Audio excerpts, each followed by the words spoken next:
Hey everyone, so I'm sure over the last few days and weeks, for bow and all the weapons, you've heard a lot of people saying raw is very dominant and element is not very good. So I wanted to make a quick video on the topic and how it is relevant for bow. So in this video we're gonna try to answer 3 questions. The first one is how dominant is raw for bow specifically. The second question is why is that the case? And the last question is how can we use this knowledge to make our builds better? Before we answer any of those questions, we need to have a basic understanding of how damage works in this game. To simplify it as much as I can, there is 2 factors when it comes to your damage. The first factor is your stats, so that's your weapon stats, raw and elemental, your affinity, your builds, your consumables, so everything that goes into increasing your stats. And the second factor is the monster's stats. In the game, you can find the star system to show you how much a monster is weak to a specific element or weapon damage type. The star system is an extremely simplified version of how it actually works. In reality, we use something called hit zone values. It is a hidden number that every monster has on every part of their body that's going to determine how much damage they take from raw or elemental. For example, the Shaguma's face has a 45 hit zone for raw and 20 for fire, and those hit zones are considered very average. What this means is that his head will take 45% of your raw damage and 20% of your elemental damage. So the higher those numbers, the better. Just as a side note, any part with a 45 raw hit zone or more is considered a weak point. So if we take a look at the split between your elemental damage and your raw damage now, we're gonna start with an average elemental matchup, so something like Doshaguma for example. In those examples, we're gonna take a build and a bow that's very balanced between raw and elemental. And even though that's not the most optimal, I want it to be the most charitable to element, just to have a fair comparison. So if we take an average hit zone like Doshaguma's face, we can see that we do about 82% raw damage and 18% elemental. So the vast majority of your damage will be raw. For the sake of this example, we're gonna take Arcveil's head only, and his head has a very low elemental hit zone of 5. And with this hit zone, you can see the split is 95% raw and 5% elemental, which obviously is very low. And now for a high elemental hit zone, I chose Fulgur and Jannath's head, which is 45 raw and 30 elemental. I know there are some monsters that have a higher elemental hit zone, but above 30 is exceedingly rare in Monster Hunter, and especially in Wilds. But 30 is high, but it's not uncommon to see a 30 elemental hit zone. Also, I know the head for Jannath is not the best place to hit, but for the sake of comparison, I wanted to get a part that had the same raw hit zone as the other monsters that I chose in this video. And so for a hit zone of 45-30, you can see our elemental damage is 25%, which is still not that much to be honest. Especially because for high elemental hit zones, the vast majority of the time, you're also gonna get a high raw hit zone, and so the split will be again more in raw's favor. And for all those numbers, I want you to remember that I chose a build specifically balanced between raw and elemental. In the current meta, like we'll see in this video in a little bit, you focus more on raw than elemental, and so this split will be even more skewed toward raw. With that said, let's look at a few reasons why that may be the case. And first off, you have the obvious, like the monster elemental hit zone is always lower than their raw hit zone. That's not new to Wilds, it's always been like that. But also the fact that the weapon's raw is always a lot higher than elemental. Some of you may know that Monster Hunter use a bloated system, meaning that your stats are going to be bloated, it's not your actual value. And now in Wilds, you can disable that so you can see your weapon true raw, so your true attack stats, but you cannot disable the bloat for elements.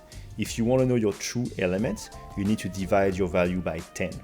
So for example, on the bow that I show on the left, I would have 210 raw, and the game would show you 350 elements. But that's not true, you actually have 35 elements. And so you can see the big difference between the raw and the element. That's not new either, it's been like that in every game so far. One thing that is new to Wilds is that the elemental modifier of your attacks is a lot lower than in previous games. So now, even on your best moves, you'll do between 50 and 65% of your total elemental damage. On top of that, a lot of the bow mechanics only boost your raw damage. Coatings, for example, like close range coatings, boost your raw only by 40%, not your elemental damage. The critical range modifier will add 10% to your raw damage, and again, doesn't do anything for your elemental damage. Even when speaking about skills, there's not a lot of them that boost your elemental damage, and even some of the best ones like Burst also boost your raw. On top of that, Raw benefits a lot from affinity. When you crit, even without any skills, you do 25% more raw damage, and that can go up to 40%. By default, when you crit, you do 0% more elemental damage, it stays the same. And even if you invest in critical elements, it's only 5, 10 and 15%, it's not that much. And as you can see on the screen, the difference between no crit element and crit element 3 is almost nothing.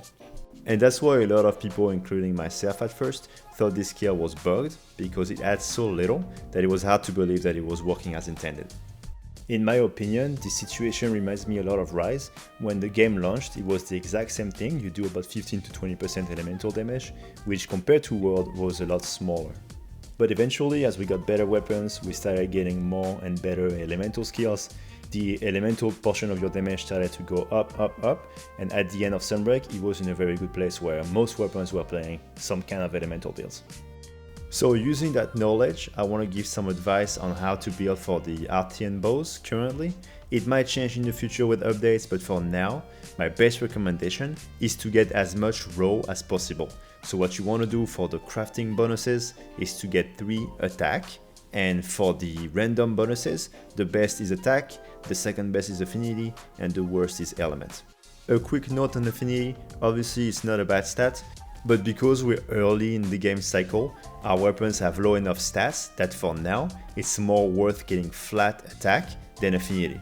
But eventually, very soon, as our weapons get better, it will be more worth investing into affinity than raw. But for now, that's not the case. Now, before you go crazy farming for the best possible Artian out there, you have to know that between the best possible roll, so 8 attack, and the worst possible roll, there's a difference of 3% on average, so it's almost nothing. And in the worst matchup possible for Elemental, the difference will be at most 7%. So the difference in damage is really not that bad.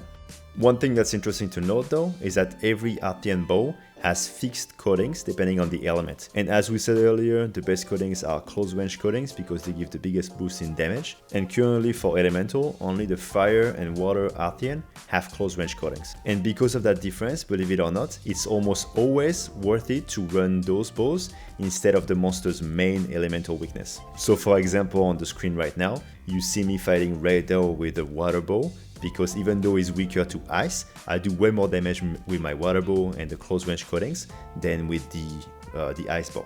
And because I know some people will ask me this question, is it worth running a raw bow if elemental is so quote-unquote bad? Well, in most situations, no, because Artian bows don't get any benefit when you ditch the element. So if you lose your element completely and you make a paralysis bow, for example, you don't gain any raw in compensation. So we are in a similar situation as Rise on release, where you still play elemental bows, but you focus on increasing their raw damage as much as possible. But okay, I think that covers pretty much everything. If there's something that I missed or you have a question, please feel free to leave a comment under the video. Thank you.